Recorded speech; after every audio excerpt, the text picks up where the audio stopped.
Good evening, everybody. My name is Zinat Rahman. I'm the Executive Director of the Institute of Politics. Happy Election Day. We're glad you decided to spend it with us.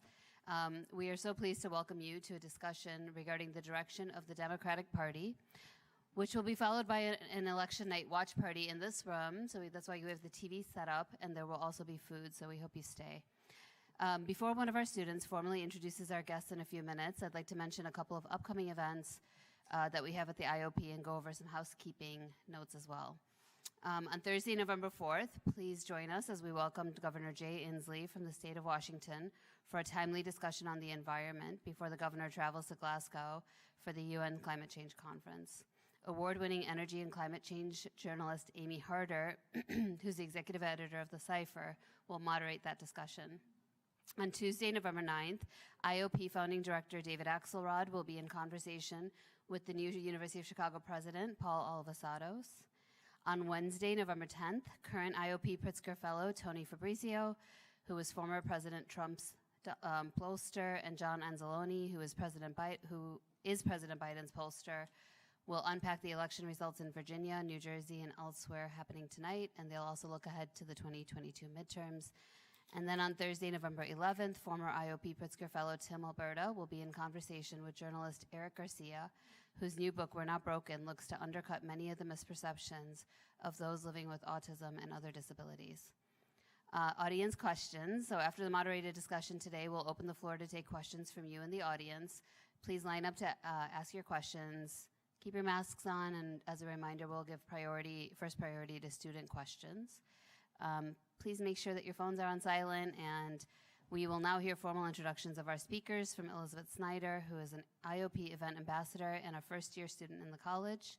Elizabeth worked this past summer writing speeches and press releases for former Virginia Governor Terry McAuliffe. Please join me in welcoming Elizabeth to the podium.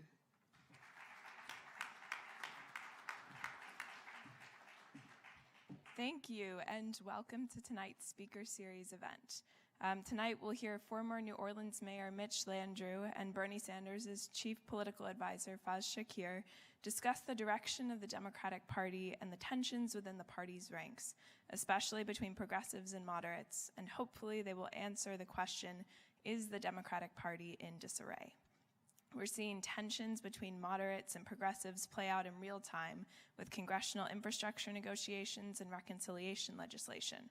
And we may even see indicators of those divisions in election results tonight.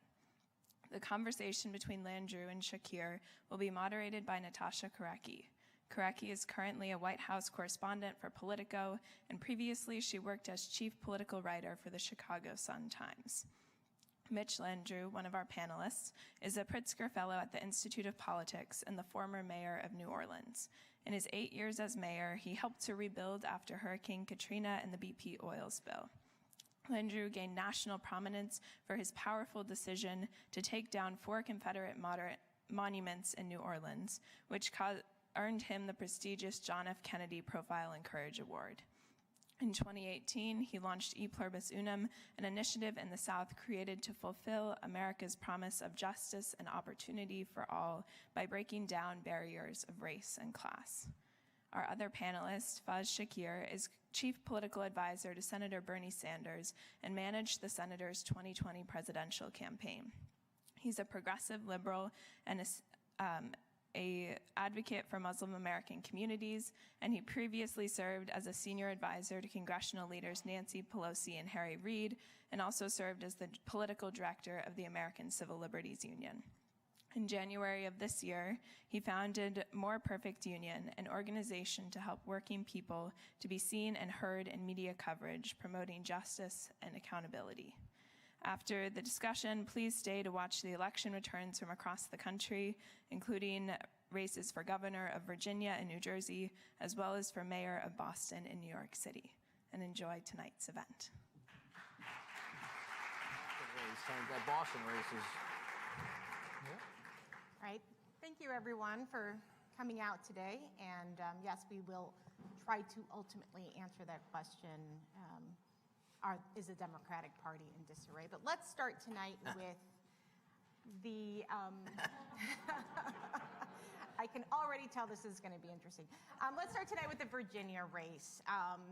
That's all anyone's talking about in political circles, and you had some interesting backstage comments as well, Mitch. I'm interested in the fact that Joe Biden won the state by 10 points, and it is razor thin right now. Let's start out with this. Is that a reflection of the White House and Joe Biden's popularity right now? Mitch, why don't you start? I'll put you on the spot. Well, I don't know that we're going to know that until we see the election results and we see the exit polls and ask people what caused them to vote. I mean, that's the honest answer to the question. I actually think it's going to have a little bit more to do with race than it is with whether or not the Democrats were able to deliver. I'm sure that there was some part of it, but as many of you know, they mentioned that I'm working the space of trying to help connect, and I didn't say reconnect, but connect the country across race and class, which incidentally Bernie's been working on for quite a long time from an economic perspective. And I'm always surprised but never shocked by how many ways people can use race to separate us. So these school board meetings that people have been having around critical race theory, which is not taught in K through 12, that was arguably banned by the Republican candidate, something that doesn't exist before he got into office, is always a dog whistle that has always separated white people and black people, especially across the South, and people in the same class who should be fighting the same common interests are separated by race, and it's an age-old trick. And it lets you know that the issue of race, which we haven't dealt with in this country well with, is alive and it's well. And there is going to be a large measure of people who voted the way they did because they were scared again. Now, some of it may have been related to the fact that the Democrats have not done what they said they were going to do, which was to go to Washington to get something done. And the something is between, right now, 0, 1.75, 3.5, and 6 with a T behind it and everything that's in that mix. And I think that we can justifiably be criticized for not getting it done because we haven't gotten it done yet. And so it's a fair criticism. Now, next week, if we do get it done and Democrats are able to explain what's in the bill and talk about that and the people who are against it as opposed to those who are fighting for what should be in it and should not be in it, Democrats have an opportunity to regain the narrative, but shame on us if we don't. So we'll see. So Fazza, jumping off that point, mainly the point of Democrats should be doing things right now, and getting back to the Biden question as well, if Biden were above water instead of 43, 44%, wouldn't it be a little easier for McAuliffe to be riding his coattails right now rather than trying to stay above water? Sure. Let me first say thank you to the IFB for the invitation. It's the first time I've ever been to the University of Chicago. It's nice to meet you all. I'd like to have, a more thoughtful conversation about the issues around what's going on with the Democratic brand, because that's really the issue at play here. I support President Biden trying to enact his agenda. Obviously, his struggles in getting it done are hurting Terry McAuliffe and probably the Democratic brand writ large. So we have to take a moment and say, if we're worried about elections, right, if we want Democrats to win elections, in my mind, there's a challenge going on. And the challenge is with the Democratic brand writ large. And it has nothing to do, it's related to the governing question. But if we want to win Democratic seats, we got to institute some enthusiasm and excitement out there. And I don't think that McAuliffe is generally doing it right now. Knock on wood, he will still win despite it. But you still look at the right, and there is a lot of enthusiasm out there. So my view is at a point when you have Democrats holding power, the presidency, the Congress, you got to figure out a way to animate the friction. You are trying to pass an agenda that, quite frankly, is transformational and historic. We talk through all the details, but there's people standing in the way of it. And there's special interest standing in the way of it. And to my dismay, I think the challenge thus far has been in President Biden trying to execute this agenda and his Democratic allies in Congress. He's having more frustrations with Sinema and Manchin, and those play out oftentimes behind closed doors. And what that has sapped him of is the ability to animate what the fight is around. So when you could have taken as a fight to the American public about, hey, I want to do childcare, I want to do pre-K, I want to take on prescription drug prices in America, you could be animating who's standing in your way. Of course, they've decided that if they want to get this done, they're going to kind of pipe down, they're going to settle it behind closed doors. And I think it hurts the brand because if you're a Democrat running in any seat in America, you need to tell everybody what your values are. And part of how you convey your values is there's a fight going on. And I guess my struggle with the current Democratic brand is that you often see and feel a kind of technocracy, a wonkery, we're having a competence of government, we're hashing things out, we're working on that. And to an average person who might look at the mess going on in Washington, they say, hey, you know, they seem weak out there. They just seem weak. They're trying to figure things out. Manchin seems like he's the one who's governing the whole damn party right now. Where's the flex, right? And I think that this is where the campaign art blends with the governing art, because you've got the opportunity to now wield power. And I would love to see a little bit more wielding of power, because when you wield that power, you become a disruptor in Washington. You don't just accept the status quo. You start to change. I would advise the president and Ron Clay and everyone around him is be a disruptor. Adapt being a disruptor. Do things differently. And I don't think that they are, right? And as a result, you don't see them taking on pharma in a major way, right? When you say, and I'm sorry to interrupt, but when you say, let's drill down a little bit on this. So first of all, you're saying that they should wield the power. Who's they? Are you talking about the White House? Yeah, the White House, obviously the leader of the party right now, right? The president is the leader of the Democratic So Party. what are they specifically doing? And this will go right into our central question, which is there are moderates who are complaining that Biden has elevated progressives too much in this fight. It sounds like you are arguing, I'm guessing you are arguing that's not right. How does he wield that power in a better place? Who does he give that power to in Congress? I mean, what I'm arguing for is some of it is a definitional around the art and the theater of politics. How do you project people becoming more supportive of your agenda? There's an art of persuasion here. And my view is when he's put forward a very popular agenda and you are trying to identify who's standing in the way of it, you've got to take them on. I think, and I actually think, I mean, Mitch, correct me, but I feel like that's an area where the centrists and the progressives actually find a lot of common ground. It's like, if you're going to work very hard to reduce prescription drug prices, is it the case that it's so easy to do? No? Well, who the hell is standing in your way? Well, what do you have to say about them, Joe Biden? Do you have like a little bit of anger? Do you have a little bit of frustration about it? Would you like to call some of those individuals out? And in doing so, the journey of passing a reconciliation bill is as important as the destination. If you're able to not only get it done, and people will hopefully reward you for the policy outcome, they'll also see that in doing so, you were fighting for me. Man, that seemed hard. But you were throwing down, you were taking down some powerful actors. And I think from my perspective, you haven't seen the animation of that fight. So you would have liked to have seen Biden specifically call out some of these pharmaceutical companies and some of the head of them. Of course. And you could go down a variety of industry. He's taken on fossil fuel industry. Am I wrong? He's taking them on, right? And what wouldn't you want to see a president of the United States say, hey, if you're going to put forward this agenda, which is bold, why not just call them out? Say, hey, you know who's stopping me? Those guys who are funding these politicians, they want to keep polluting the earth. They want to, essentially destroy future generations of planet, life on this planet. I think in general, just for a moment, real quick, in general, the wielding of power around this. Take Afghanistan. There's a world in which you lean into that. You're already doing the hard work of trying to extract yourself from Afghanistan. Say, hey, I made this call. I don't care. Yeah, generals advise me. Generals advise everybody. Guess what? I made that call. And would any other president up here make that decision? It was hard. It's tough. I made that decision. There's a lean into it. There's a flex. There's a wielding of power. Look at the labor strikes all across America. You have workers standing up. Kellogg's, Deere workers. You ever heard anybody standing up for them? Any Democratic senators? Any Democratic presidents? We're working on it. I'm pushing them to do so, but why not? That's a wielding of power. Hey, there's some courageous workers taking on a powerful company. I stand with them. Okay, let's turn to Mitch a little bit here and get you back into the conversation.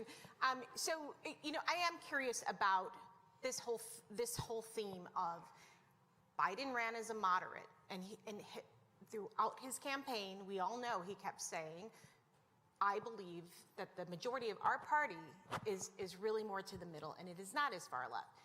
There are a lot of moderates now who are very unhappy with where Biden has gone. They think he has empowered people like Bernie Sanders too much and Jay Paul too much, has gone too far to the left. I'm curious what you say to that. Has he gone too far to the left, and what kind of dangers that possibly brings? Right. Well, first of all, let me make a couple of obvious points to help frame this. I don't disagree with anything you just said, by the way. Number one, I'm not from Washington, D.C.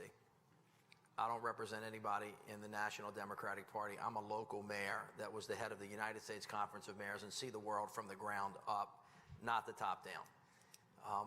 So that's first. Second, every Republican that's in Congress right now, I think, it's a kind of an absolute statement, but I think is against 0 votes for anything that the Democrats are trying to do. So when we talk about the Democrats being in disarray, if I were out there and I was the mouthpiece, I would be focusing on the people who are giving us 0, not the folks who are necessarily trying to argue about what it is that we want to get.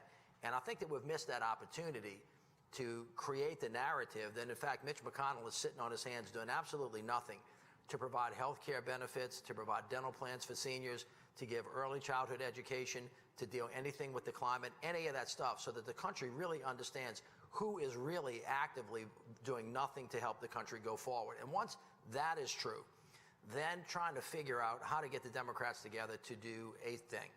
And so what Foz was alluding to was, as I think you said, the political theater of how you use power. And one of the things Donald Trump, I thought, did particularly well, although I thought he was a really venal president, was he basically said in no uncertain terms, I have power, and I'm going to use the power to help you.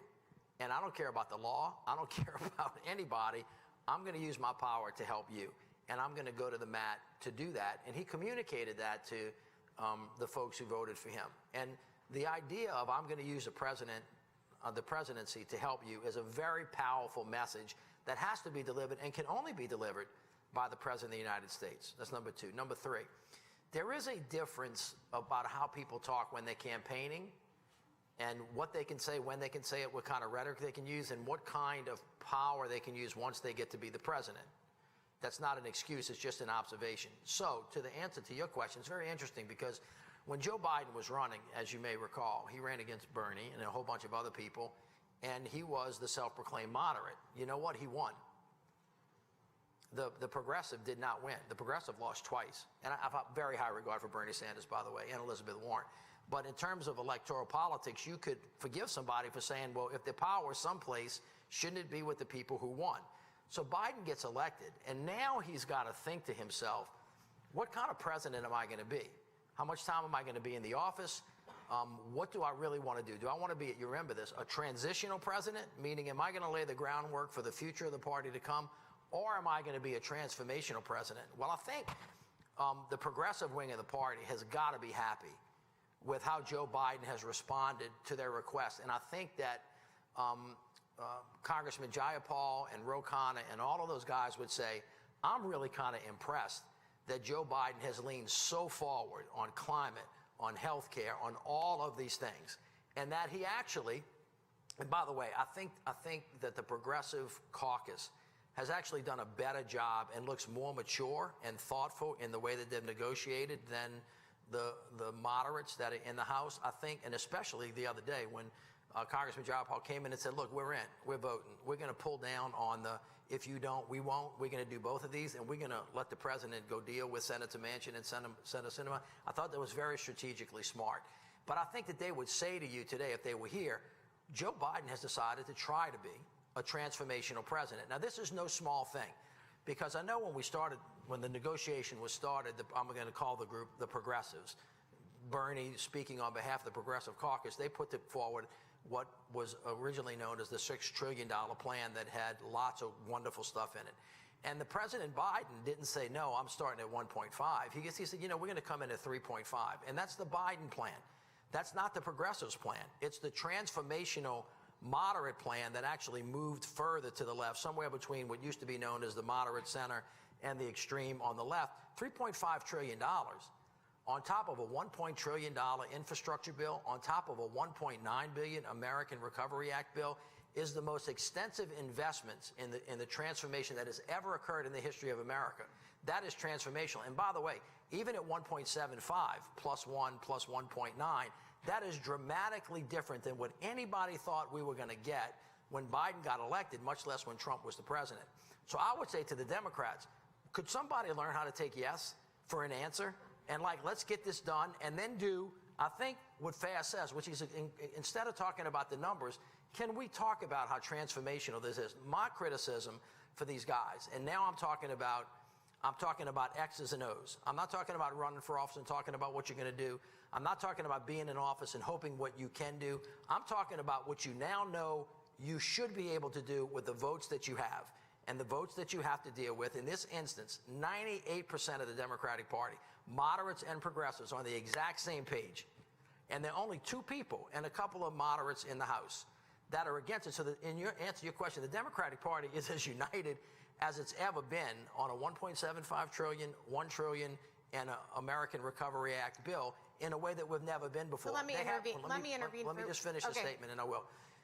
We have done not a good job, we the Democrats, all of us on the local, federal, state level, telling the story about what it is that we are doing and who we're fighting for. And as a consequence of just dragging everybody down to the ground, we do look weak, we do look ineffective, and we have not yet done what we said we were going to do, which is to fix the problems in the country. Now, this could potentially change on a dime if this week, for some reason, the House passes both of the bills, and then the Senate does what we hope that they're going to do, and then all of a sudden we can get behind this. But the fact that it's taken so long, it's taken so much energy, it's taken so much time, we've gone through self-proclaimed deadlines that we've blown through, where we have overpromised and underdelivered, that is never good in politics. And we have got to get back on track, because we can win this argument, the American people are for it, and you have to go tell them what you did. And if you can get that done, that's not about moderates versus progressives. That's about the Democratic Party against the rest of the Republicans who are zero on this particular issue. I'm Faz. sorry. Thank you for letting me finish. So Faz, let's say this all passes, all these trillions and trillions of dollars. Does this get more Democrats elected in 2022?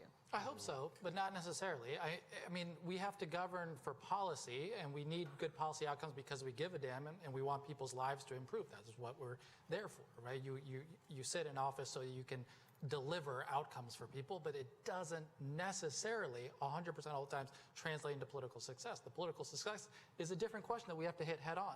And that's where we get into the art and the theater of how you are communicating to people. If you look at the right, they're fighting Biden's agenda. But in Virginia to this day, right, today, are they talking about Biden's agenda? No, not really. They're talking about critical race theories and mass mandates. They're talking about populism in their own ranks. Why are they talking about that stuff? They're listening to whatever people are telling them on the ground when they go to school board meetings or when they're organizing. I don't think I make judgments about it, but I don't think that this is the decision like 4 or 5 months ago that they would have decided this is the message we're going to hammer. No, they evolved that message and they said, oh, you know what? We're just going to listen to what our activists are saying. We'll see if it works out for them, but it certainly has generated some excitement and passion there. So my point is, on the flip side of that, if I ask you right now, what gets a Democratic voter out of their seats? What excites Democratic voters? You have to answer that question. If you're talking about campaign politics, what gets you excited to go vote? And I don't think we got a great answer on that one. I hope it will be that, yes, we passed stuff and there's a record to run on. I would like the Democratic Party to reckon a little bit more with the populism and why I believe in Senator Sanders and the agenda so much.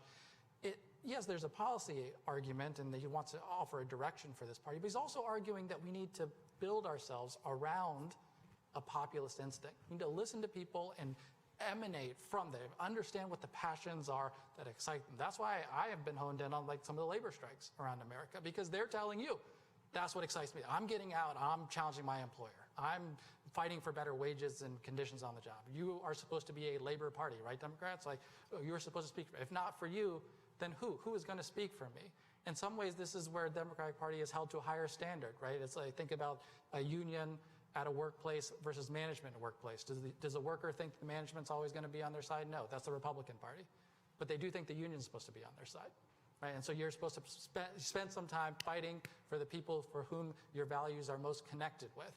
And I got to think, if I'm, Ron Klain, you're Jamie Harrison, the head of the DNC, if you're any of them, I spend some time reckoning with, yes, we'll pass an agenda. Yes, we need to go tell people about the agenda we passed, knock on wood. We got to get them excited about a future agenda, right? It's not necessarily the case that you just vote on what things we did. But around cultural values, about a vision for this country, about things we want to get done, what gets people excited and motivated to turn out? And, and there's a deeper question, we can go into it, but I do think that reckoning with that question is really important. I think that's right. I think that if you kind of drill down and give yourself a little time to think about that, the Democratic Party should represent the idea of diversity as a strength in America and the working class. And those two things have not always converged.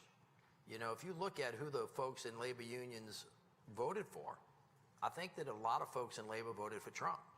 Now you ask yourself, well, why would they do that? If the Democratic Party was the party of the working class, well, the white working class, maybe, all of a sudden here comes race. Really, who's right now the head of the union in Chicago is giving the mayor grief about masks, right? You see the same thing in New York. And then you start thinking about race and labor. All of a sudden you start splitting the Democratic Party because the party, especially in the South, is a party of, that's dominated by African-American women. That's why I keep telling people I don't think we can have a conversation, but we're going to get better if we start thinking about how race and class have been used to separate people. The Democratic Party should be the party of working class people. As a matter of fact, this bill, whatever size it comes out in, whatever the investments are a dramatic investment in working class people in America. It's not an elitist bill. It is for people. Now you go ask yourself, well, since we did that and we tell you about it, why it doesn't animate you to vote for us, why you vote against your own financial interest, is an interesting question that we have to really grapple with in this country. And some of that has to do with class, some of it has to do with race. Now, one of the challenges that the Democratic Party has is one of the reasons why we could succeed, which is that we are the party of the future, the party of diversity, understanding that in 2040 this is going to be a majority-minority country, but then figuring out what that really means and how you get that. So this is Fez, you weren't in this conversation, but you could have been. In the Hillary Clinton campaign a couple of weeks before it happened, I was in the Clinton campaign headquarters, and they were having a big fight. We were having a big fight about where to target, our work. And half the room said, target your base, forget about the white people. And the other people in the room said, no, don't forget about the white people, because they're white people who are Democrats too, and you can't just target your base. You can't just go to everybody that you think is going to be for you. You have to go for other people as well. You have to reach out. You have to be expansive. Some people said, no, we're going to be a base party. And other people said, if you count, because this is really about numbers. Now this is about math, real math. And this is one of the challenges that President Biden has had. 50 senators, and he's got 2 that he needs that think really differently from him. And so you can say, go blow him up. That might work. You might be able to go to West Virginia and intimidate Joe Manchin into being a certain way, or go to Arizona and tell Kristen Sinema. Or they might say, you know what, I think I'll just become a Republican. So now we got 52-48, and you can't even get a bill to the floor. So although we do not disagree about this, but I think that you have to be very strategic and ask yourself, if I'm doing the math and I'm in the Senate and I'm counting, how am I going to count? Now, if I'm in Louisiana and I'm running for governor, I'm running for the United States Senate, I might count differently about where I'm going to go campaign than if I'm campaigning in, let's say, New York or California. And I think we have to be Democrats have to be really smart about that and thinking about where you're going. And then when you actually get into the governing space, and I think this is kind of now again, I'm not in Congress, so I don't mean to talk like I know what they're talking about in the background, but I'm guessing some of these moderates are saying to people, if you make me cast that vote, I'm going to get beat, and a Republican's going to be in my seat, so count whatever 435 is minus 1. And then when you start counting how many votes you need to pass, whatever it is, make sure you know that I'm not going to be here. And I think they're struggling with that. Mitch, the hard challenge they're having on the governing side of this reconciliation, and this is why it's important to understand the decisions. They're good people, right, in the administration. They're good people trying to make good decisions, and it's just a matter of judgment. So here's the judgment question, and you should all think about, where do you lie on this one? So there's going to be a Senate bill put forward, and it is Joe Biden's agenda. Do you want to put forward an agenda and have a vote in the Senate ensuring that all 50 votes are going to be there for it? Or do you want to put it up thinking that you got 48, 47, 46 and have the vote anyways and make the people who vote no, go ahead, vote no? So which path would you like to take? Right now, the administration's posture is, I will spend the time to try to get all 50, and I ain't going to hold a vote until we get to all 50. What it does, of course, is it takes away that other option. So, hey, you know what? We're having a vote next week. This is the president's plan. I know you may not like it. Guess what? You have to vote on it. Well, can we You have to vote on it. Can we do that? How many people would force the vote knowing that you didn't have the 50 and hoping you got it? And how many people would wait till you got 50? All right. Who would wait till they had 50? All right. Who would force the vote? There it is. Yeah. So it's about half and half. Right. And it's a hard. Yeah. So by not forcing the vote, I mean, that is the argument, right? That's What would you caused do? more fraction, Well, what would you do? within the party. Can I ask you what would he do since he raised Yeah, the issue? this is why it matters, right? This is why disagree on this. This is why it matters, because now you're blending the governing with the campaigning. And this is why I like this answer, because I would force the vote. Because it's showing muscularity, and that's what I'm after. I'm after some degree of muscularity here, of showing, yeah, we're tough. We're a Democratic Party. We're going to force this damn thing. You won't stand against us, yeah, go ahead, go vote for it. But it helps you when you go back and campaign and tell people, yeah, we had a vote. Even we spend a lot of hours trying to negotiate. But you lost with the them. vote. That's okay, but it's not like a one and done deal, Mitch, right? It's not like you can't have one vote. Oh, sorry, we're all done here. You can continue negotiation, right? Can you force a vote when you're at 43% approval rating? Yeah, I mean, absolutely. Do it even more. Why would you side with the president when he doesn't have Can I try America to answer that behind question? him? Let's make this more difficult. We should make it more difficult. Right? Please, yeah. If I were the president of the United States, I'm Joe Biden for this purpose of this conversation, and I say to Faz, who's very important, and to Senator Sanders, look, I really think I can get this done. And if you give me a little bit more time, I can't tell you everything. I'm not going to tell you the conversations I've had, but trust me, I've been here 40 years. I know what's going on. I'm going to make this happen, and I promise you by the end of next week, I'm going to get 50 votes, and we're going to be at 1.75, to which you could say, I had enough. We're too far along. We're sinking. Your poll numbers are going down. We have to show some muscularity, and even if we lose, it might be better for us going forward. And then the president says what? I mean, if I would say, you know what, I'm the president. And I think Biden actually tried to do this the other day. I think that he said, you know what, and to his credit, he's being more patient than I would be. I don't have that level of patience in my body, and I tend to agree. My emotions are a little bit over on this side. But arguing for the president, he actually said, he put a lot on the line. When the president went to Capitol Hill, he went to them. And he only went to them because he finally said, and I don't know why he didn't, the reporting said he didn't ask them specifically to do it that day. But when he went and said, I'm going to close the deal at 175, and he said, I'm putting my presidency on the line, he meant it. And then he had to leave town because they couldn't put it together. I think that I would rather wait another week, but I don't really want to wait much past that. And when he gets in his mind, if for some reason what Senator Manchin did yesterday is really an indication of where his head is, and he's not going to get it done, and Sinema's not going to be there, and you think that now it's a good chance that you might not get it, then you make him vote. I mean, if it's next week, Mitch, we're in agreement. But there's two things that the president, again, who I support, obviously all the progressives are 100%. We're the ones fighting for the president's agenda more so than everybody else. But two things he hasn't done, right, is one, set a deadline. Is there a deadline? Have you heard a deadline? I mean, we heard him try to push for it, but he didn't say, hey, listen, it's, got to get done. Joe, we'll have a vote. He didn't say that, Joe Manchin. Could have, right? But no, there's been no deadline. So we've been this floating thing on reconciliation for how many months? 5 months? Something like that? Number two, has there been any red lines in any of these conversations? Have you heard say, hey, prescription drugs got to be in there. If it ain't in there, I ain't supporting it. Oh, we got to do child care. If it's in there, we ain't supporting it. Paid leave, got to be in there. If it ain't there, community college, whatever it might be. Are there any red lines here? Corporate tax rate's got to be X. No, there's no red lines. There's no deadline. Guess what happens? Oh, they're jerking him around.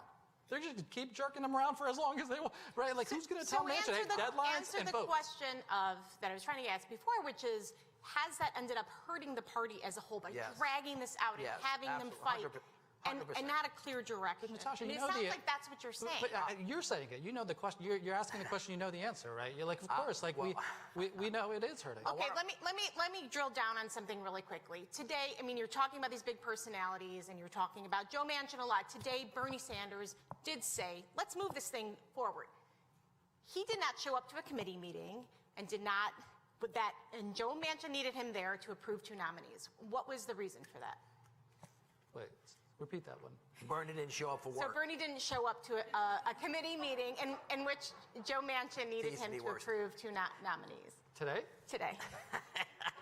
I don't know the answer. I haven't talked to If he him. wasn't here doing this, he would So- know the answer to that question.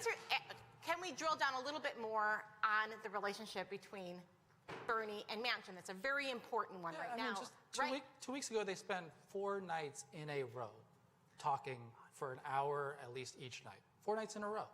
One-on-one. Not like many of them. One-on-one. And Bernie was like, suffice it to say, he does not feel that Senator Manchin has been of good faith. But he said, listen, let's try. I mean, I will regret if I didn't do my best. And obviously, working for this agenda, if you care deeply about it, you say, okay, whatever it takes. And so they met, did not produce. You look where Manchin is now. Is he probably further away than he's been in many weeks? And so that's why I say at some point you got to wield some power and play. And Based force, on those force someone. conversations, what do you think is the likelihood of this coming to a conclusion before the end of the year?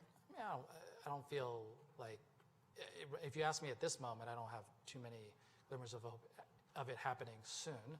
But that said, that's why I want to have a vote, because I don't know what if you wait for Joe Manchin's ephemeral feelings about these things. I don't know when he's going to wake up tomorrow feeling good about it. So just have the vote. Let's call it out, see where people are, and then from there, let's continue to negotiate. If Can it I needs to be respond? multiple votes. Sure. Go ahead. Thanks.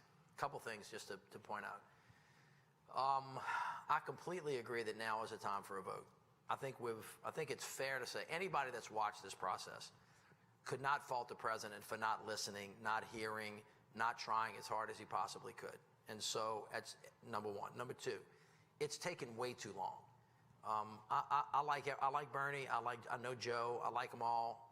I do think the progressives, by the way, have really operated in good faith, and quite to my surprise, they have acted in a really politically mature way beyond their years, because the Progressive Caucus is fairly young.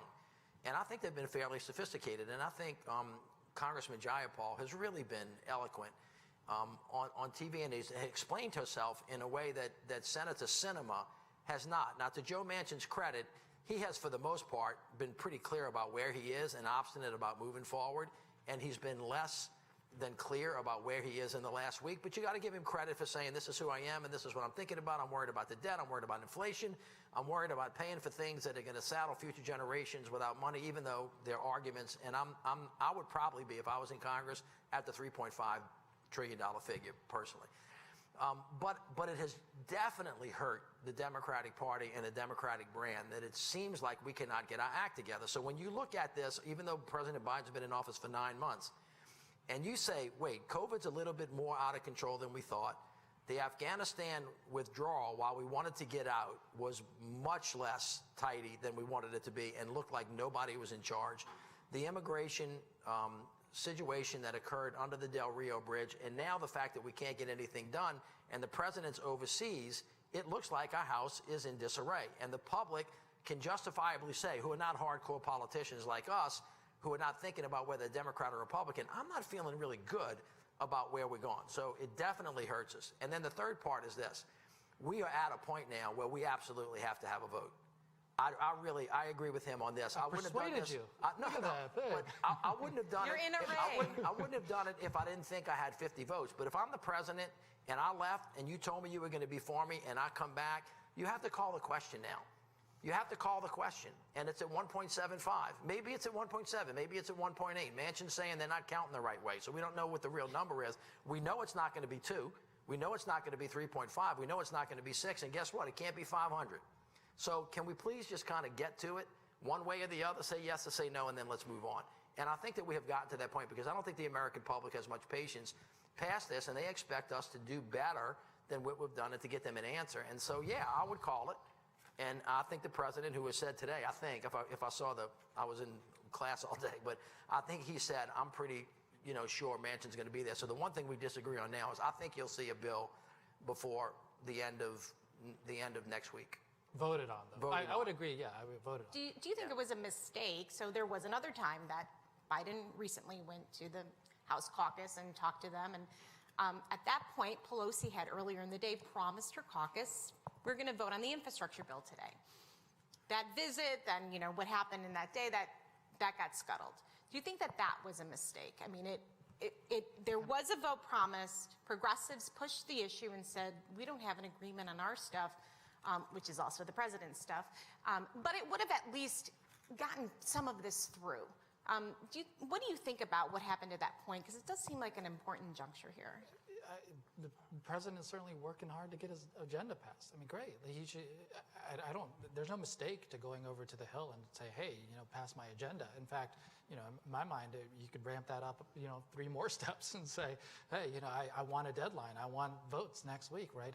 I do think that to some degree he's overly patient, as we just said. Wonderful. But anyway, Joe Biden is an A+ personality as a human being, just a wonderful, just human being, and he's also got the incredible patience of dealing. I've been in politics for a long time, so you have to have that degree of patience. But I think at some degrees now, it's almost being used against him, right? And people know him, and I just don't like it being him being taken advantage of, quite frankly, by people in his own party. He's put forward a good agenda, one that I'm, as a progressive, proud of, and I'm like, let's go. Let's Do you show think some people in his muscularity. own party are taking advantage of it? For sure. I mean, you look at Sinema Manchin. I think they're jerking him around. I mean, the points that Mitch raised.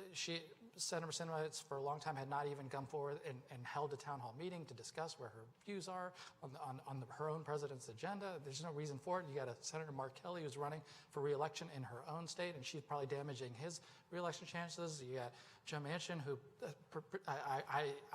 as the campaign manager for Bernie Sanders, I remember every one of the contestants who ran for the president, and Joe Manchin was not one of them, actually. He did not run for president, yet he acts as if he did and that he is the president. And so, yeah, he has been trying to, force everyone to feel like, let's read President Manchin's thoughts and comments for the day as if he's the most centripetal, important force in politics, and he's created, kind of a swirl around him. And that's where I'm saying, at some point, Biden has to kind of flex. That's what I'm arguing for, is more muscularity from not only Biden, but as a Democratic brand, that when you put forward this agenda, we're not even debating what should he put it forward. He put forward a great agenda. Now it's flex for it. So there seems to be some agreement here that this went on too long. He didn't push for. He also has a staff, right? And Ron Klain's the chief of staff. He's been handling a lot of this. There's Steve Ricchetti and there's others. Just where we are right now, do you think that the White House should think about anything with its shaking up its staff, taking a different tack perhaps with the legislature? On staffing wise? I'm of the view that the president always has to feel like you are getting good counsel and good advice. The buck stops with you. You should feel comfortable with the people and the voices surrounding you. It's our job as those of us on the outside, not on the inside, to be pressures on the system. So I hope, people will not take, criticism or pushing of Biden as negative. That, to their credit, everyone who I've ever interacted with in the Biden circle appreciates pressure. They understand, hey, that actually helps us. It's helpful to have some degree of people telling us and saying, go out there and go to a labor strike, go to a picket. Yeah, it's helpful. They'll make a judgment decision of what comports with his values and his priorities at a particular point in time. Unlike, I would say, quite frankly, prior Democratic administrations who, when they saw, progressives pushing them in certain ways, would react with reflexive anger. Oh, how dare you criticize us? Oh, what are you doing? You're hurting us. I don't think that they see it, that they're mature enough about their sense of politics. They say, hey, it's helpful for Biden to be positioned where he is as a quote-unquote moderate centrist, getting the push and pull. All I'm arguing for, and I will make the case for it, is muscularity. Like, as we head into next year, I do think he's being perceived as weak, and it's not his fault entirely. I think members of his own party have been kind of like taking him for a walk around the park for too long. And I'm saying, at some point, if you can't get done legislatively, which will end up being questioned, then what can you do with executive orders? What can you do with the power of the bully pulpit to get out there and pick some fights? Pick some fights. That, if there's one thing, Mitch mentioned it, Donald Trump to learn from. There's not much to learn from Donald Trump, but one of the things that he woke up every day doing is swinging. That guy wakes up every day swinging. He's picking fights with somebody. Bezos Post, this thing, that thing. He's attacking. When you've got a fight, and I know for many Democrats, many Democratic voters may not always love it, but a fight helps crystallize what are your values, who's standing in your way, do you give a damn about the things that you give a damn about. I think it's important to have fights and I don't see too many of them right now. I see a dissipation. Just respond. And to that point, let me now. I made the argument about why Biden's team looks a little bit weak right now, and I laid out 4 or 5 things for you. As President Biden said the other day, and this is where his strategic patience, from his perspective, I think he's been a little bit slow to the punch on this, and I think you'll see him when he comes back do exactly what Faz is asking, which is to say, I'm calling the question. But if in fact we get to, let's say, January 1st, and this bill passed, all right, 1.75, $1 trillion on infrastructure, and then the American Recovery Act money. And then all of a sudden, COVID continues to start moving in the direction we're in. And by January 1st of next year, now the economy's starting to get back a little bit better. The supply chain's easing up a little bit. COVID is actually, all of a sudden, the president says, listen, this is what happens in presidencies. You go up, you go down, you get your stuff. This is just a matter of a temporary bump. The challenge right now is this a temporary bump that we're going to get past next week, or is this what we're going to look like going at it? Because then all of a sudden the narrative from the other side is that he's older, he's not competent, he doesn't have a good staff. By the way, he's got a great staff. He put together a superbly confident staff. And by the way, it wouldn't be the chief of staff's reason why Senator Manchin is clearly why Senator Sinema's doing what she's doing that she hasn't explained. At least you know why Joe Manchin's doing what he's doing. Nobody knows what. I have no idea. I'm more confused about Senator Sinema than I've been about a politician in my entire life because I just can't figure it out. I understand Joe Manchin. I actually like him very much. I understand where he is. I disagree with him on some of these things. Parental leave, for example, is one of the things that I would go, let's please do that, but he's got his position. And I don't think he's been unclear about where his position is. He has been, you know, when I would want him to be yes on some things and later rather than sooner. But the president said today, I think Senator Manchin is going to be with me and not tank my presidency. I trust the president. I trust Joe Manchin. We'll be there. But I agree with you that kind of it's now, we have this thing in politics called calling the previous question, which means we're all tired of talking. We all know what we're going to do. Let's take a vote and see what the answer is. And I think that we're there. And just following up on the Joe Manchin, you mentioned him a couple times. You disagree with some things, agree with other things. As a moderate, is there part of you that thinks, hey, thank you for holding the line on some of the spending? We'll get criticized. First of all, I don't identify myself. I really kind of fit all over the place. I'm not a self-described. I'm kind of a radical centrist. And radical centrist. Yeah, that's good. I'll get you a T-shirt.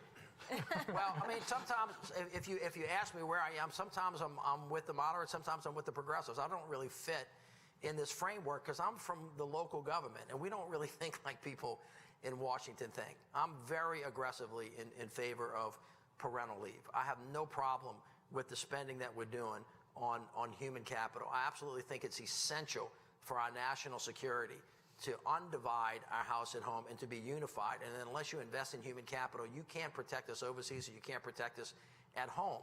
All of these things seem reasonable, and the $3.5 trillion plan makes a lot of sense to me. Now, I used to be somebody that was overly concerned about the debt, but a lot of economists has come along now and said, you know what, we're in a different space than we are. And by the way, nobody was talking about the debt when we passed the $1 trillion tax relief for the business. So don't bring that to us anymore. And I think that that's the better side of the argument today, that if you don't invest in the human capital, if you don't give people a way to get to work, if you don't create jobs, then you're not going to be able to actually economically get us out of debt anyway. And so I think that's really kind of a red herring. And so I understand a moderate from a district that's got 40% Republicans that don't think they're going to get elected. I understand what they're saying. I understand politically that they may be in a difficult situation. But my sister, who was a United States Senator, lost her job because she was the 50th vote on the Affordable Care Act. She knew that she was going to lose her job, and she took the vote anyway because it was critically important to make sure that people in America had health care, because she believes, and I believe, that health care is a right. It's not a privilege. Now, a little political courage, in a time when the country hangs in the balance, you know what, it's not the end of the day. It's okay outside of politics. There's a life. You can breathe. There are other things to do. And moving the country forward is more important than, in my opinion, on big things like this than re-election. And I know it's hard to ask people to sacrifice that kind of thing, but, lesser things have been asked of people for the sake of the country. Okay, that went so fast. Thank you so much. We're going to move to questions right now from the audience. And so please come on up and line up and challenge the radical centrists, Right over here. others.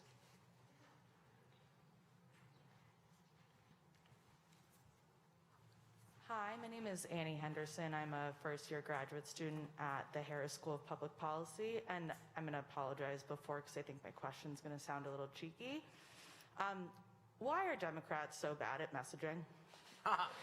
You were both clearly great communicators, but why as a party can Democrats not get a message that is pithy and stays with people and motivates people to come vote for them? I mean, one of the challenges Democrats always have is we have a very diverse tent. And you're always worried, I think in some sense, they're always worried about offending some part of that tent. And it's like overthinking. I mean, I'll say about the modern coalition of the Democratic Party, one of the things that's happened is, you've got fewer working class people starting to move a little bit towards Trump. You got fewer lower income, like working class people. That's a dangerous trend, of course. But you've got more higher income suburbanites who are within the coalition. I think what happens, even now, if you look at the poll numbers and the rating of Biden, one of the strongest performers outside of race, which there's obviously, African-American support is huge for him, but is one of the best predictors of support for him is postdoctoral degrees. Like, are you a quote unquote very educated person? And I think one of the things that happens is you have, as you're trying to build this coalition, you have a working class party that's increasingly comprised of like postdoctoral, smarty pants people, and you see the kind of challenges that creates in the minds and in the words of some of the Democratic politicians. It's almost like they lose what the animus, or the animus, but the emotions of their heart, and start thinking too much of overthinking of what they're trying to project because they're worried about saying the wrong thing or offending somebody. I say that just still to this part, the thing that has kind of gotten lost of the Democratic brand is class more than anything. It's like, you are a working class party. You stand for people who have been screwed, who have emotional grievance and anger, justifiable anger about a government that has overlooked them. You are also the party of government who's supposed to deliver benefits to raise working families up, right? So that is your brand. Now, if you ask, like, do you see that? Do you see that in the rhetoric? Do you see any of those fights? Do you see the theater of it? No, it's kind of almost now at this point an assumed brand for many Democrats. They run for office and you say, hey, I'm party of FDR, I'm party of JFK. Yeah, they did the hard work. They've created a certain brand that's now getting dissipated here. We're getting dissipated, and I think the challenge now, and I would say about AOC, about India Walton, who's up for re-election tonight, about Cori Bush, the thing to take away from these people is not necessarily the progressive agenda. I know there's many, political or other people would write, hey, look at their progressive agenda. It's an important part of it. The parts that's missing is they're working people. Where did they come from? Oh, they were just working. There was a bartender a day ago. They were out there on the street. There was a nurse. That person was on the front lines. And what happens is that creates an authenticity. When they run for office, they're saying stuff that actually they feel, that they experienced in their lives. Thus, the progressivism isn't a talking point. It comes from a lived experience. So they're talking about it because it's real to them. And guess what? Those candidates are really good candidates. So I would urge, you have different viewpoints on a variety of issues, but the party needs to invest back into identifying candidates who come from this place. Not like you had a lot of money and you came from a nice, wonderful family, or you're well connected to Chuck Schumer or Nancy Pelosi. No. Put that aside. We got to do some grassroots building here. We got to not only, what does it mean to be a Democrat in this day and age? Is there anything asked of you besides giving $5, $10, $15 every quarter? Is there anything asked of you? Like, at this point, shouldn't we have some civic association in America where we are thinking about, I am in solidarity with others who think like me. We go to do things together. We talk to each other. We do book clubs together. We go to events together. I think on the right, if you look at conservatives, they've got civic association, my friends. They've got churches, they've got gun clubs, they've got homeschool associations, religious schools, whatever the case might be. There's civic association. If you look at the left, we are missing some of that, and it's hurting us in our recruitment. It's hurting us in being a grassroots party, and it's time to rethink the whole darn thing. And it's not an accident that the Republican Party has that. They started that 30 years ago. They actually have something called ALEC, American Legislative Exchange Council. They have the thing called the Federalist Society that actually has produced a number of Supreme Court judges that are about to eviscerate civil liberties for people in this country. And so, yeah, we have to do, and this is one of the things that I think President Obama was criticized for when he was the president. I loved him. I thought he was a great president. But one thing he did not do was spend a lot of time building an apparatus on the ground. And so if you look at how many legislative seats were lost, how many statewide elected seats were lost, how many candidates didn't get recruited, we did a fairly poor job. The Democratic National Committee did a fairly poor job of that across the South. And if you want to beat these folks, you got to organize. And by the way, when you're campaigning, and I would just, take it from a guy that's run non-races and only lost 2. You got to go everywhere.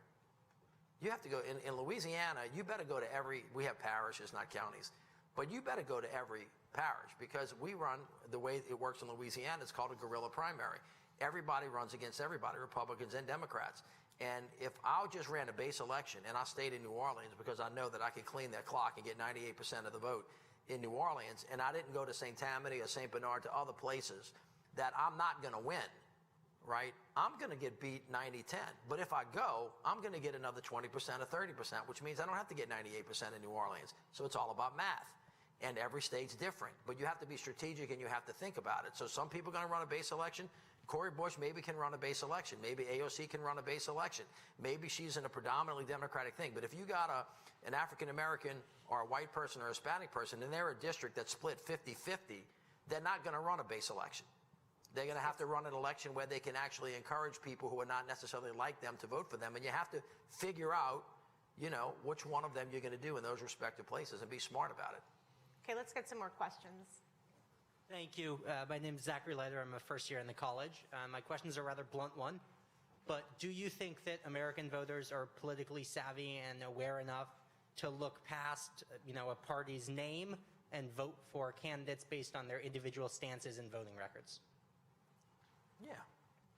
In general, yeah. Yeah, I would say so. Yeah, he won in a place that many Democrats would write I don't off. think most voters really are attached like we are to our football teams. I think folks that go to the polls that have a chance to vote, some closed primaries don't allow you to do that. If you're a Republican, you have to vote Republican, Democrat vote Democrat. But in Louisiana, for example, we have a long history of Republicans voting for Democrats and Democrats voting for Republican and voting for the person and not the party. And clearly in Louisiana, for example, we don't have any connection to the National Democratic Party. It's like it doesn't. I'm talking about the actual DNC. I'm not talking about who the president is. I'm talking about to the apparatus, and we don't see ourselves that way. And I just think, I refuse to believe that Ohio's written off forever, that Iowa, where we had Senator Tom Harkins, written off forever. I think you could absolutely win those places, but I do think it goes back to class. When you're thinking about people, that's a unifying message. You have people who, quite frankly, are gravitated a little bit towards the Republican end, and I understand and appreciate that, hey, maybe race has something to do with it, of course. But I do think you could appeal to them if you are more credible around class-based fights, taking on particularly corporate power, taking on special interests. That is what they assume of Democrats, and they get, I think, frustrated and angry when they don't think the Democrats are doing the thing that they're supposed to be doing. They're not playing the role. You're not playing the position properly. I think that, all right, I have to say something to you that's going to sting you a little bit, and I don't mean to. But you have to ask yourself the question, if that's true, and I want it to be true. I want the country to figure out a way that we get through race and class and understand that working class people, whether they be black or white, have a common enemy. That's a dream of mine. It's a dream for the country, and it would be great. But if he were right about that, and he were right about how it resonated, and race is just a part, how come Bernie Sanders didn't win the Democratic nomination? Because he obviously was the most eloquent, forceful, powerful voice on working class America. But for some reason, I don't know the answer to this, and I'm not even proffering I do. to guess. You and I both know the answer to this, which Well, you run for office. I mean, and we all love Bernie Sanders, but he ran for office twice. So by the time he ran the second time, you've got a kind of built-in impression. If I asked any of you, do you know Bernie Sanders? You'd say yes. What do you know about him? Well, you know these two things. You've got a Rorschach test. You've got a projection on that man. I think the hard part here is can we have a conversation without the personalities? If we're talking about the brands, we're arguing essentially, can a brand fight for a class-based message at this point in time successfully? And anytime you're you're running for a candidate, most of the time when you're assessing a campaign, right, we're getting nuts and bolts, and you want to run for office, the first thing you do is say, okay, we're going to assess candidate effects. It has nothing to do with policy. It has to do with What's your name? What's your gender? What's your story? What's your background? What story do you have to tell to voters? Where do you come from? And that, quite frankly, and Mitch knows this, accounts for a hell of a lot right off the bat. Right off the bat, we know, like, hey, does this person have a fighting chance based on who they are and where they come from and what their story is, what their skin color is, what their name is? They have a shot. And sometimes I don't think we're recruiting appropriately, progressive or centrist, whatever the hell you want to be, right? Whether we're recruiting for candidates who have those proper candidate effects. And I would say, Bernie, because he had run twice, a national figure on the national scale, people already came to him having a sense of who he was. So I don't think you get the right test of the message because people already had preformed impressions of who he was. Let's try to get, let's keep trying to get some more questions in before. Hi, my name's Maya. I'm a first-year graduate student in social work school. Thank you for everything you've shared so far.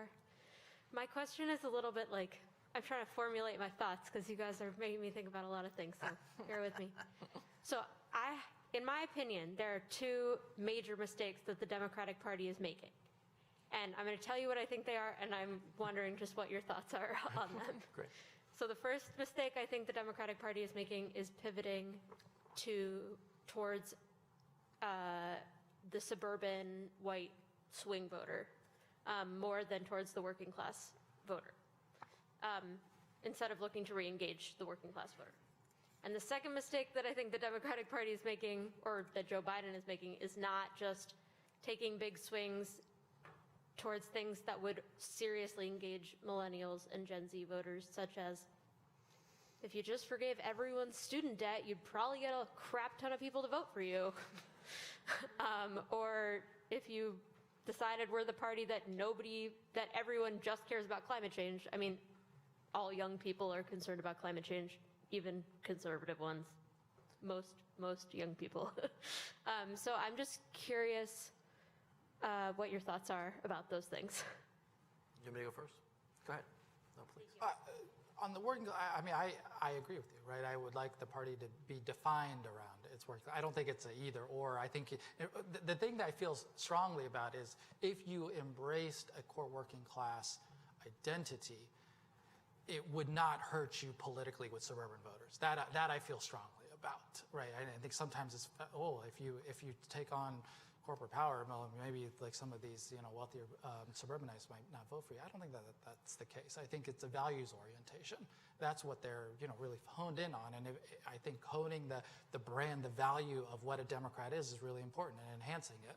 And I would say Biden is improving that because he's identified the core fights that are very popular, and he's trying to move that agenda, and I wish everyone else would get on board with it. But I think your point on the second point is right about student debt. It's like that's just a wheeled power issue, right? That goes back to the point that I was saying, is just some muscularity of just say, hey, you know what? Maybe he doesn't go all the way to canceling all student debt. Maybe he doesn't go to 50,000, whatever, 10,000, right? Whatever, pick your number, Joe, right? Just boom, yeah, we're doing it. And I've heard this argument, and I appreciate it from smart people around him that, well, we don't know if it could survive a court challenge. Well, you know what? That's what the courts are for. Guess what? Let it go there. We'll figure it out. But at least you, as the President of the United States, said, I am flexing my executive power to try. And then, hey, of course, do what the courts do.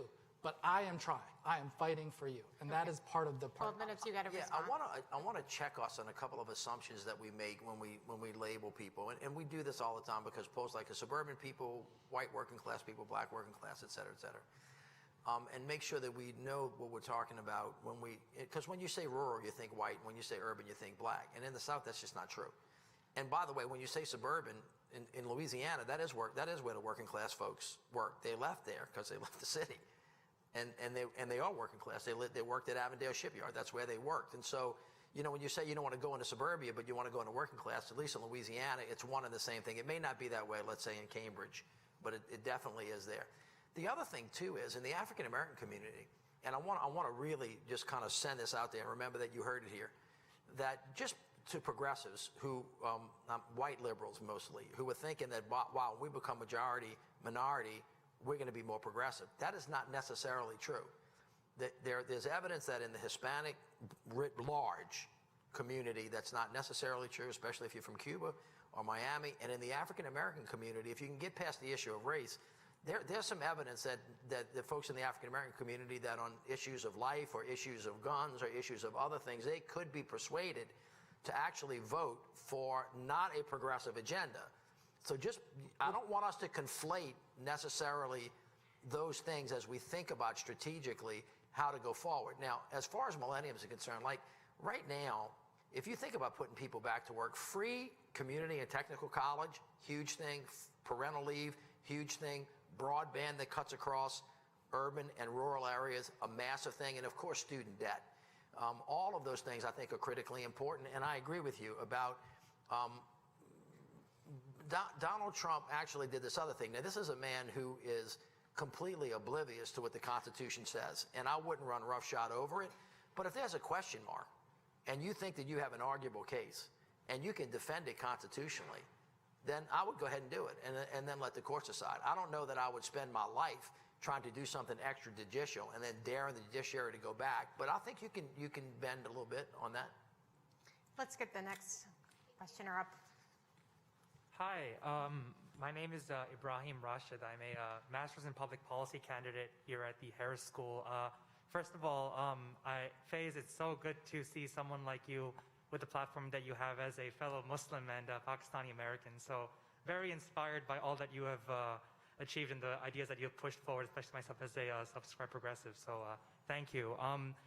The question that I have for you, you asked us, what motivates Democrats to go out and vote? And I've kind of been sitting and thinking about that. And I just wanted to ask you guys, as people who are involved in national Democratic politics, just your ideas on this specific issue.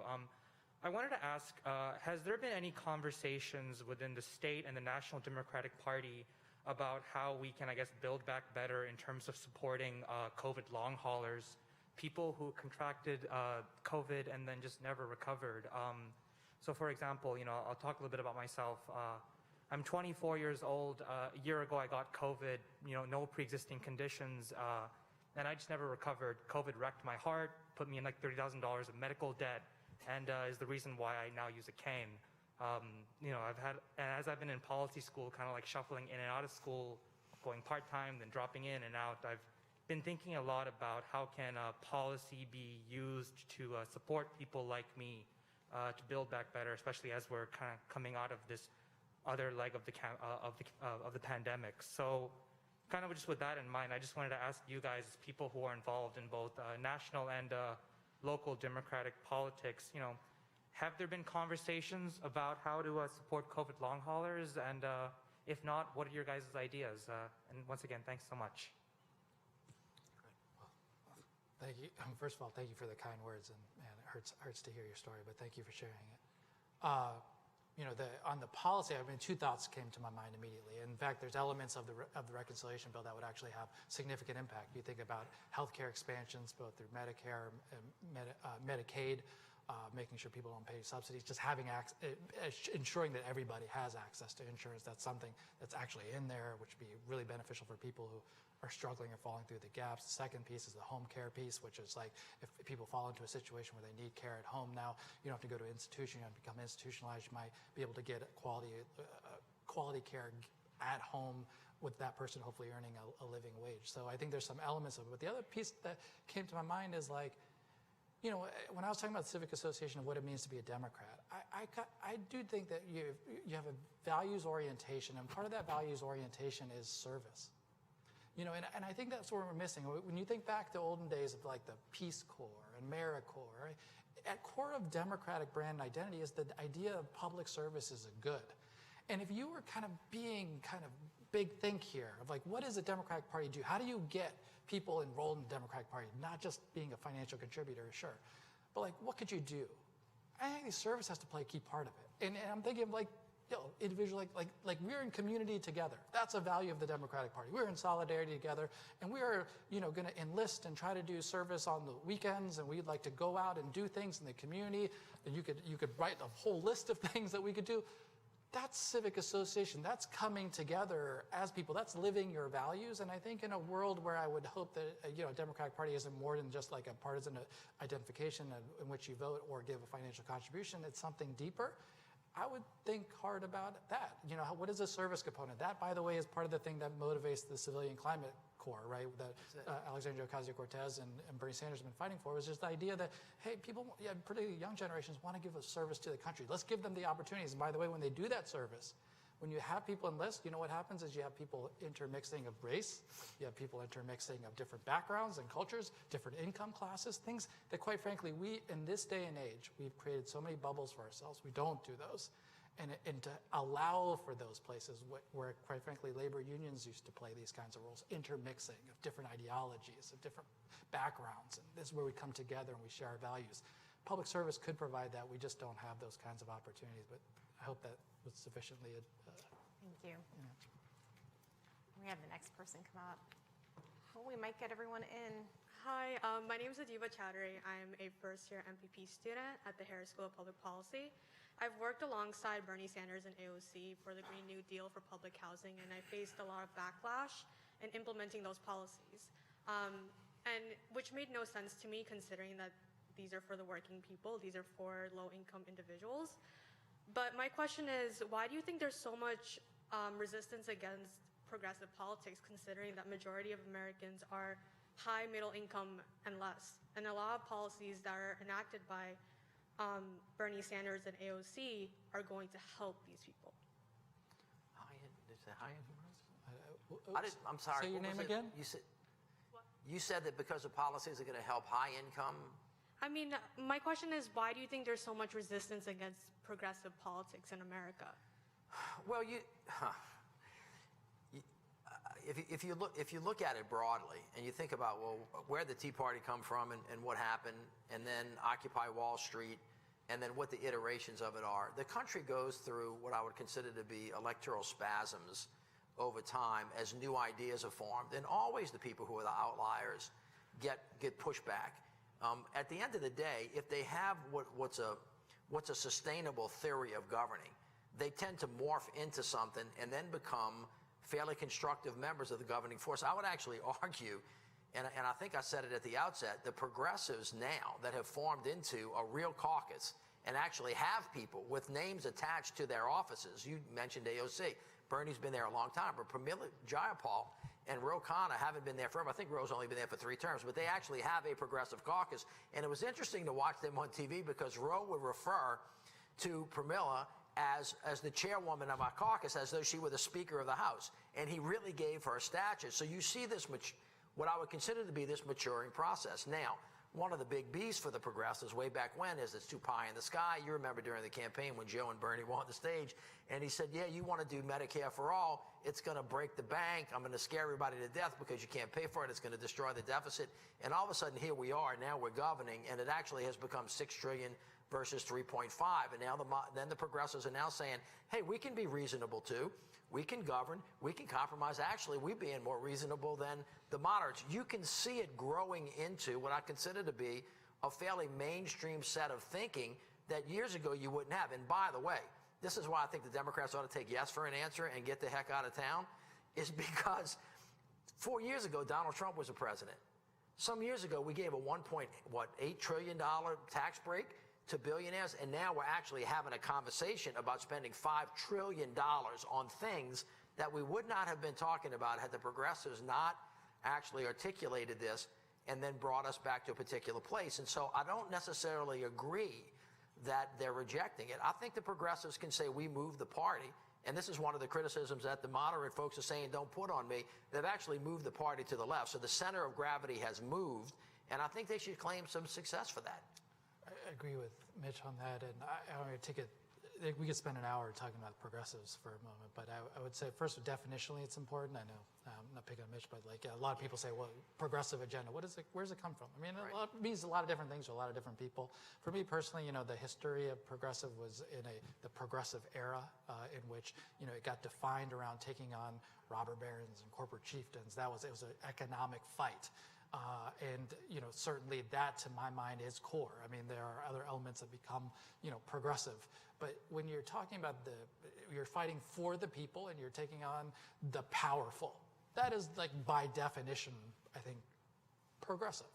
And that agenda is fundamentally about changing consciousness of our current politics. If you go back to 2015 when Bernie first ran, I think all he was trying to do was try to inject a different kind of a conversation, making people think, why don't we have Medicare for all? Why don't we?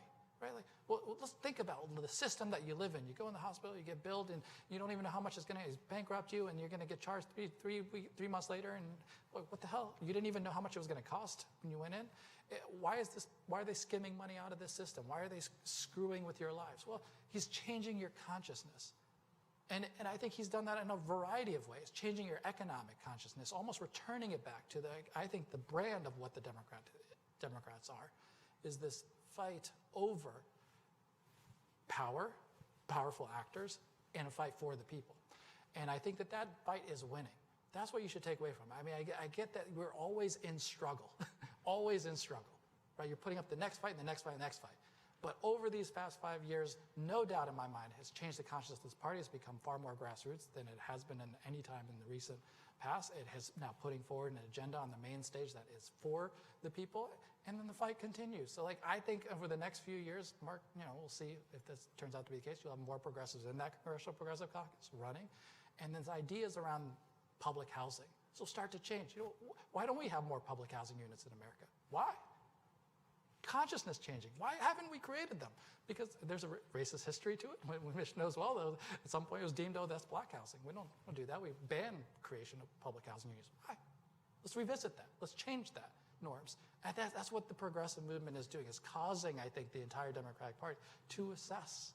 And we'll make judgments, maybe land in a different place, but at least there's consciousness questions going on that I think for a while we were not even having those debates. I would only add to that, I agree with everything he said, but it's a warning.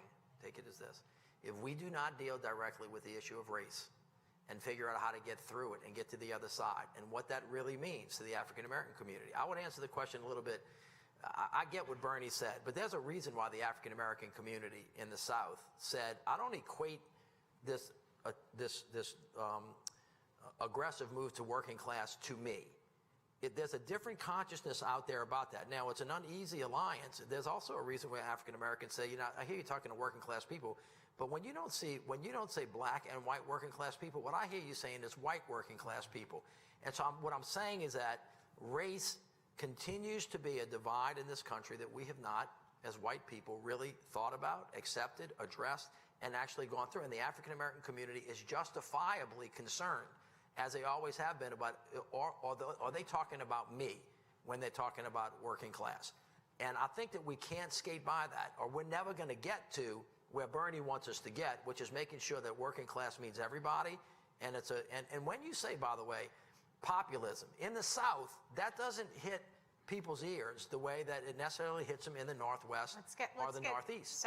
Let's sneak the last one in because I know we're over time here. Hey, I'm very happy I made it. My name is Nicole Martinez. I'm also a master's student for Harris School of Public Policy, and this is actually for a radical centrist. I'm actually a little bit skeptical on the centrist part of Democrats because in the last couple of years there has been a disillusionment from Democrat voters. You have seen them turn out less and less in voting. So from a local level, how can we activate them again to be interested and to trust the Democratic Party again? Yeah, the reason I shouldn't identify myself because I don't really fit in any of those categories. And those categories, they don't reflect my full thinking on it. I'm a reformer. I don't think there are any systems that are sacred. I always think that you want to try to find another way. So he and I may agree, for example, that healthcare is a fundamental right. We may disagree how to get there, but we're not going to disagree on the fact that we have to get there, and sooner rather than later. And I do think that you have to talk, if by centrist you mean I'm a milquetoast person, I don't really think anything, I'm always going to try to find middle ground, and I'm going to try to find a way to make everybody happy, you're going to get run over. And you should. And you should stand for principles, and you can make sense. And by the way, you have to govern and you have to get things done. I keep saying I'm a local guy because I was a mayor. And when you're the mayor, you don't have theoretical discussions about how to fill a pothole, turn on a street light, make sure that you solve a murder, figure out a way actually to get people in a specific house, not figure out theoretically, do we need low-income housing, actually having a house, building a house, getting the person, and making sure they're in there in a fundamental way. If you're thinking about ending homelessness, for veterans, you actually have to find the people in point-in-time surveys and go under the bridge where they are and actually tell you, hi, I'm Mitch, what's your name? Can I help you get to another place? That's why when I say, when people are arguing about being progressives and liberal, I'm like, look, can you find me just a person that can get it done and help me find this problem, and I need the money to do it, and by the way, it's got to be there next year? That's what I'm looking for. I don't really care what you call me. That's why I keep saying, you know, these things don't really fit into my... And I think that when you do those kinds of things, when you speak the way Faz is talking about, and then you actually deliver, and then you actually show people what you did, then you say to people, this is what I'm talking about. Don't you want this too?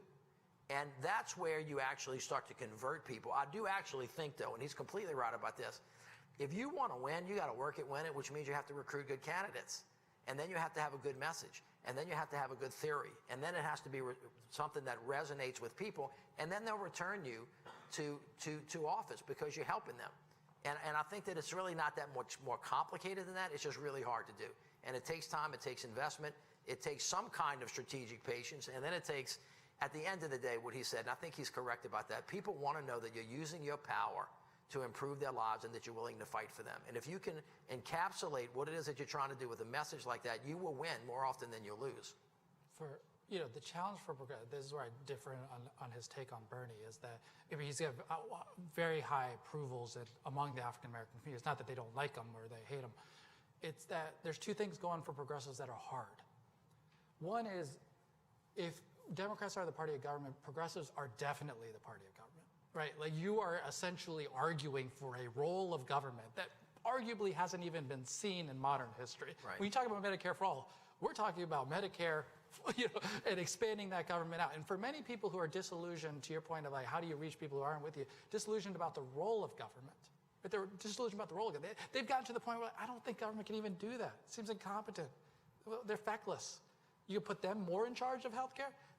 We're fighting that fight. So there's this deeper fight for progressivism that has to be about government can do shit, right? That's a hard one. And then the second fight is the political one, which is like, I haven't seen that style of person win office in my lifetime. That, I think, hurt us as a campaign, right? Bernie, that sounds good. I like that. There's a lot of things going for that. I don't think I've ever, I can't remember anybody running for president that looked like that or sounded like that or did things like that, right? And that will always be the case that's dogging progressives until you eclipse it. You know what I mean? Until somebody breaks that barrier, until you win. And I think that increasingly there's more flowers popping up around the country, so I'm sure it's going to happen. But you got to kind of break that bubble and give people a shot of presenting it. I think it's coming, knock on wood. All right. Thank you so much. Well, thank you, everyone, for this wonderfully stimulating conversation. Thank the two of you so much for this. And everyone, those who want to stick around afterward, please do. And thanks for showing up tonight. Thank you, guys. Thank you. Thank you. Appreciate it. Yes, thank you. It's fun. Nice to see you. Thanks. Yeah, thank you.